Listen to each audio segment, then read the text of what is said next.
look forward to telling you about building Les Paul guitar. Alright, so some hobbies and activities of mine. I enjoy fishing, hiking, overall being outdoors. I also enjoy filmmaking with my friends. And another big part of my life, I'm involved in ABLE, American Indian Business Leaders, and I've served as vice president and president on that club. And you can see this year I actually won a couple awards for our chapter and myself, based on my leadership abilities. And of course, I enjoy playing guitar. I've been playing guitar for about 4 years now. Alright, so I selected this project because I want to combine the passion I have for woodworking and the love I have for music. I've been enrolled in woods classes all my high school years, so why not do something to involve my woods education? So some highlights of my experience with my senior project was I received a positive and supportive attitude from the community about building a guitar, and also I had the opportunity to present my senior project halfway through the year to the Kiwanis Club in Missoula, basically just to present senior projects to the communities, hopefully get judges for next year. It's all about getting the word out about senior projects in a cool way.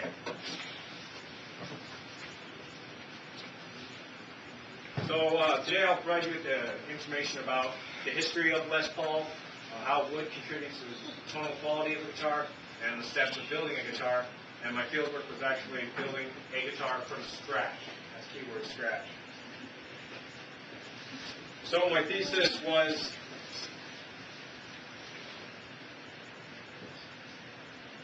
oh wait, never mind. Okay, my research starts with, or my senior project starts with my research. And the sources I used to complete my research were books like the Les Paul book, written by Tony Bacon, How to Construct a Solid Body Guitar, written by Roger Siminoff. I used websites like ultimateguitar.com, Gibson.com, and I had the opportunity to interview my mentor, Paul Nelson, who lives down at Electric Sound and Percussion downtown, and he's been a musician for about 30 years now. Also, I used other resources like Eagle Woodshop, StuMac.com. StuMac.com is a website for guitar builders. It's a supply website. What I use to supply my guitar. And when tools weren't provided by Woodshop, Hellgate Tool was there to help me. And of course, Superior Hardwood, where I got my wood. All right, so while writing my research paper, my thesis was the construction of a Les Paul guitar requires appreciation of its history, knowledge of how various wood contributes to the tonal quality, and the careful attention and steps of building a guitar. So some facts I learned was, first, Les Paul, if you don't know, he was a kind of jazz country guitarist, and he is credited with inventing the first solid body electric guitar. And the story goes that he owned a semi-hollow Epiphone guitar which suffered poor feedback and tonal quality, which gave him the motivation to build a better one. And he actually used Epiphone factories on the weekends to construct his prototype called the Log, and that's the Log right there. It's a 4-inch thick piece of wood combined with the remaining parts of this semi-hollow body guitar. And the story goes when he would leave to go get a meal during building it, he'd come back and the note would still be resonating, because that's what solid bodies do. They sustain notes longer. So some other facts I learned was that you'll find maple and mahogany are found in most Les Paul guitars. Maple gives it that excellent depth and richness of the note, and maple gives it that very definite clarity of a note. And both of them combined with an arch top. My guitar happens to be an arch top. It's not flat. It's got kind of a flow to it, and with that extra weight, it gives it the guitar player to sustain notes longer, which they find to be very helpful. And for my fretboard, I use rosewood fretboard, and it also gives it that round and depth of the note. So I studied how to build the process of building a guitar, but which I will elaborate later in my field activity experience. So the things I learned in my interview with Paul Nelson, my mentor, was that you'll find that Gibson guitars are more valuable than Epiphone guitars, and that's just because of the cost of labor. Gibson are known to proudly be made in the U.S., and Epiphones are made in China. But I'm not saying Epiphones are a horrible guitar. I'm saying if you're serious about guitars and you want a serious product, I would highly recommend a Gibson. They're made with good quality. I also learned that my mentor mentioned that most guitar builders struggle between building something cool but can still function. Well, I just happen to accomplish both today. And third, some advice I learned from my mentor and my advisor was not to stress over minor details, just focus on the guitar itself and how it functions.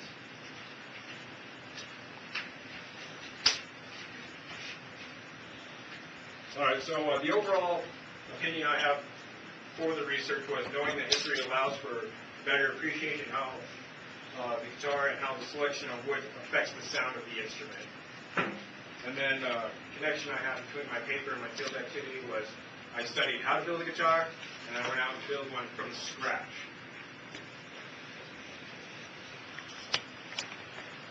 So my senior project involved many steps. The first one was deciding what kind of guitar I wanted to build.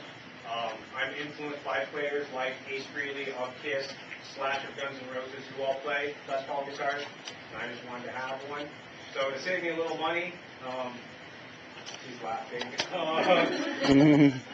I ended up just building my own Les Paul, and so from there I made templates from plans I obtained from StuMac.com, cut out the mahogany and maple in the Les Paul shape, glued them together. Let's see it. So I ended up gluing them together. I used a router. The router is probably my best friend because that was the tool I used the most in my senior project. So you can see I routed out the electrical cavity on the left, and then I also used it to route out the joint, the neck joint, and the pickup cavities, which are on the right. And also with that, I had to, for that arch effect, you had to do a stair effect, kind of route around the guitar in a stair. So you would route a certain depth, go down a certain depth around it, and just continue, so it gives you this nice stair effect around the guitar. And you take a belt sander and you belt sand it all the way around, so you get that nice flow all around the guitar. So from there, I ended up making my own neck tube. I also used that template I talked about earlier. I put the top right to cut out the side view of the neck. And then from there, I used a joiner to square off the face of my neck to make sure I had it nice and even. From there, I used a table saw, and a table saw I found to be used very effectively to cut perfectly straight line right down the middle of the neck. You can see on the bottom that gives me a truss rod channel. And for you who don't know, a truss rod is just basically a metal rod that counteracts the strings, counteracts the strings. So basically just make sure that the neck doesn't snap on me. And then, let's see, I'll go on to the, so from there you can see that on the right I did a filler rod. Filler rod just make sure that the truss rod stays in place. Ended up squaring it off again, and then a fretboard. I ended up using a rosewood, like I stated earlier, with that nice even flat surface I had. Glued that on, gave me a perfectly square face, and then I ended up using pearl inlays, and I hand carved every single inlay. And then from there I ended up, in the middle picture you can see I added frets, and frets come in like a 2-long-foot stick of metal, which were provided by StuMac, of course, and cut every one just a little over the size required so I can file it down and flush with the rest of it. And then from there it just went on to attaching the guitar to the body, and then my favorite, not really, sanding. You ended up using like a lower grit, like 80, because you have rough, and then you use the 120, 220. Ended up finishing it off with 400, which gave me a nice kind of soft. Appreciate how the grain flows on the guitar, so I didn't want to take away from that too much. And then from there, I ended up wiring the guitar and being able to play it, which I will play for now. So I'm going to play a song called "Shock Me." It's Ace Frehley's signature song that he played when he was with Kiss, and I'm only going to play the intro and 2 verses.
So in conclusion, my learning strategy was to gain knowledge about the history of Les Paul, how wood contributes to the sound of the instrument,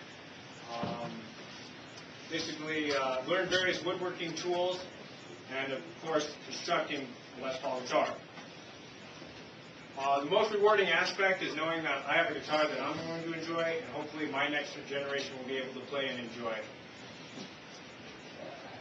Some obstacles or some problems I faced was that that neck you see is actually the second one. The first one I built didn't turn out the way I liked it, so I ended up restarting.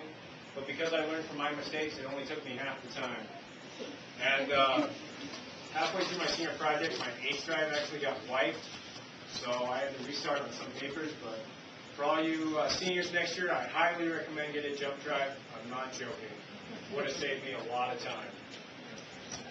And then my future goals, I plan after high school, is to own my own wood shop, continue building guitars as a hobby, maybe explore into building bass guitars, acoustic guitars.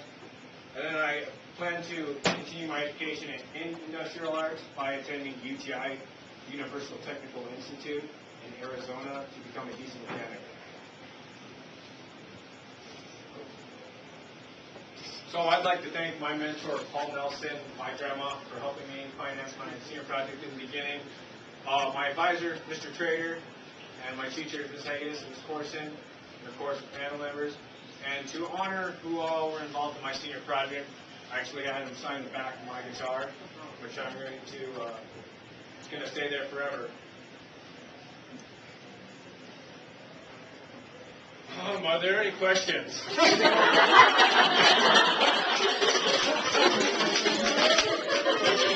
Yes. Say again? I actually have some Seymour Duncan humbucker pickups. I've got a kind of jazzy feel pickup near my neck, and then I've got like a JB, which gives me my like hardcore classic feel. So it's basically just that classic feel with the guitar. Yes. So, how much did it cost for like the pickups and the humbuckers? Well, the pickups cost me $162 together. Yeah. Not cheap. Yes, Richard. So what exactly did you not like about the first Fresno? It just didn't turn out the way I planned, and it just it looked kind of cheapish. So, yes. How much is a guitar like that, and how much did it pay to make? Okay. That's a good question. So you'll find that Gibson guitars, cost around $1,500, maybe $1,300.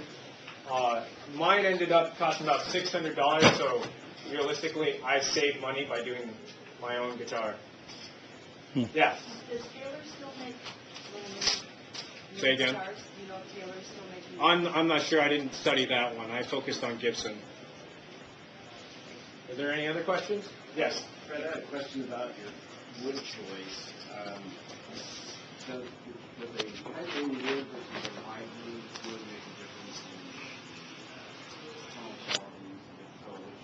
Well, you'll find that that all guitars are going to sound different somehow because of the wood grain and stuff. But my mentor advised me if I wanted to stay true to Les Paul, he recommended me to stay with mahogany and maple because that's what you'll find in classic Les Paul guitars. Yes. How long did it take you to? I kind of started that like my junior year, so maybe a year and a half. I have about 70 hours into it. Do you play in a band outside of this? Yeah, I actually play with my church youth group. I actually am the lead guitarist. Yes. We didn't put like a fret marker on the top fret. Say again. We didn't put a fret marker on the top fret. You'll find that some Les Pauls actually do it opposite than you usually. You'll find one on the 3rd, 5th, 7th, 9th, and 12th. But on some of them, they reverse it so that the 3rd, 5th, 7th, and 9th are open. They don't have us. But I want just to keep it kind of traditional, just the original. Put them on the 3, Are there any other questions? When are you accepting requests for making? You know what? Anytime. Yeah. Yes. Could you help me make one? Well, I'm going to be gone next year, so if you wait a couple years, yeah, I'll help you. Yes, Bridget. Can you play first? You wait after class. Or did you ask him to play another song? Fred, over here. I think we need yes. to hear another song. Yeah. Basically, the whole honest thing was basically the whole thing itself, because it was I was learning as I built it, so that's why it happened to restart on the neck because yeah. There was a question over here. No, just another song. Another song. Oh boy, I don't know what to play.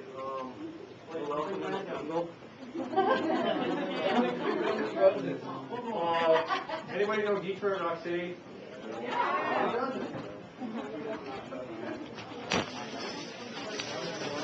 That's another Kiss song. We love you, Fred.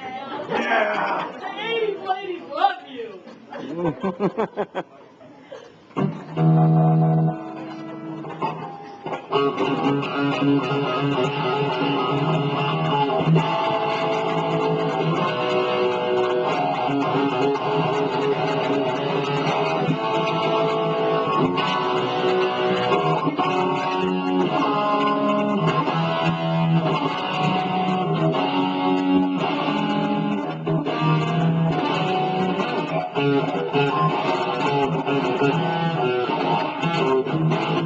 I messed up.